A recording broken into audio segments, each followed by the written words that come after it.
Oh, Canada. So who here loves living in Canada? Raise your hand. Is Canada a great country? Yeah, love Canada. Lots of open spaces, places to canoe and camp and hike. Great economy, great people. We're a very diverse country as well. So who wouldn't want to come and invest in Canada? Who wouldn't? And I guess we should probably put ourselves in the shoes of a company that might be coming here to Canada to really answer that question. So I have a survey, and I'd like to say the survey was done with executives in pharma from other countries, but I didn't do that, sadly, maybe next time. But it's a survey of executives in Canada. So it might be from some of those in this room. But I asked them the question, give me your top 3 reasons why companies shouldn't invest in Canada, and then give me your top 3 reasons why they should. So here are the results of those surveys, and maybe I'll comment on a few of them. So top 10 reasons not to invest in Canada. Punitive damages. So there's a concern that it's getting more costly when damages are awarded within Canada if there's issues with patents, et cetera. This is already spoken about by a number of speakers. Small market, relatively speaking. I always like to say we're like the PEI of the world, so we're not first in everybody's list. However, when I get to the reasons to invest in Canada, I think there's a flip side to that argument as well. Increasing clinical research costs. So clinical research is getting more costly. I think a lot of that's being driven by internal things like overhead at academic centers, which can be up to 50% of a clinical trial cost. Things like that are really damaging our ability to be competitive in the marketplace.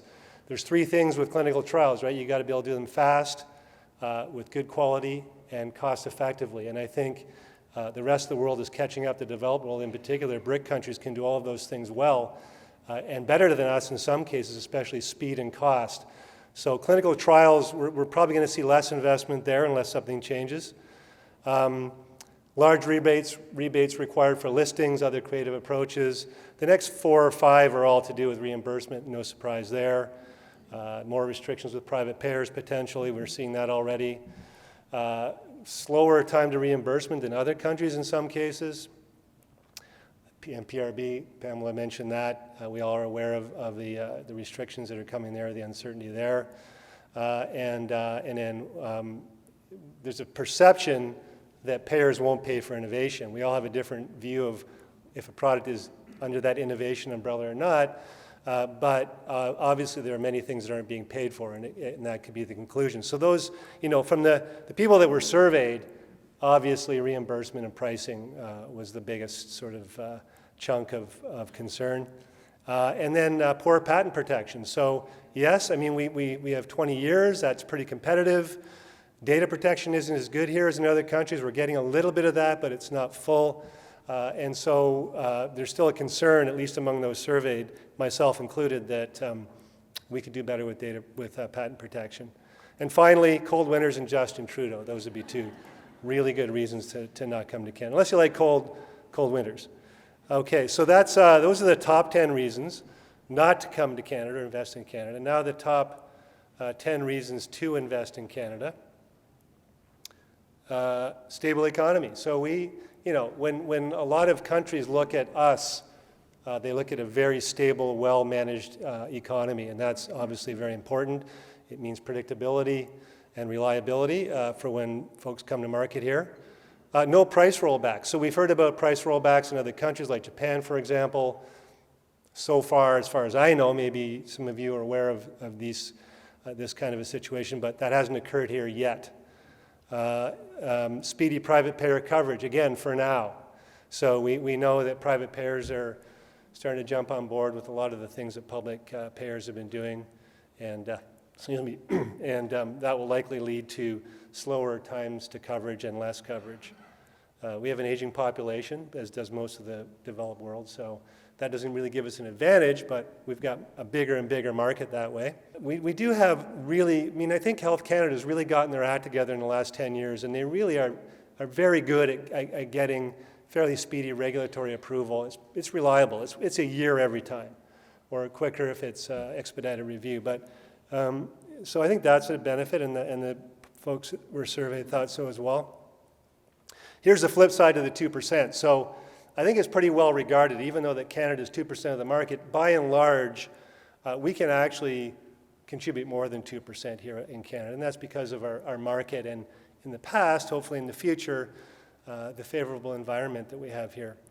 And then the flip side of it won't pay for innovation. If you truly do have an innovative product that brings value, that extends lives, improves outcomes, it generally will get paid for. We have world-class KOLs. We have KOLs in most therapeutic areas that are leading experts in the field that are regarded that way internationally, are principal investigators for clinical trial programs. That's incredibly valuable, and it, I think, causes folks to be attracted to Canada as a result. We do have world-class clinical research and academic centers. That's well regarded. And finally, the Leafs are going to win the Cup, and you don't want to, pardon? You don't want to miss that. You want to be here for that, at least the parade. So I think in general, my sense of it is there's a lot of reasons not to come to Canada. They're not insurmountable. I think we're all aware of them. We're working on them. There are reasons to come to Canada, but sadly, I think some of those are becoming less or drying up a little bit or at risk of doing so. So we have to be vigilant about that and keep those reasons for coming to Canada up high.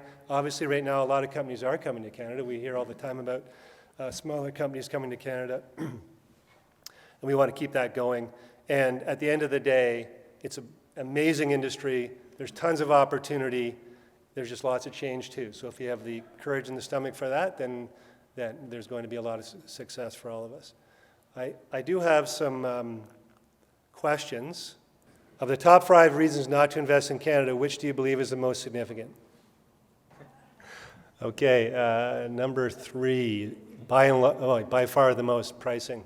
Yeah, PMPRB uncertainty. Not a big surprise. Of the top 5 reasons to invest in Canada, which do you believe is the most significant? Okay, so punch above our weight. Wow, that's interesting. And world-class clinical research and academic centers. Okay, so lots of things to be hopeful about. And with that, I'll pass it over to Peter.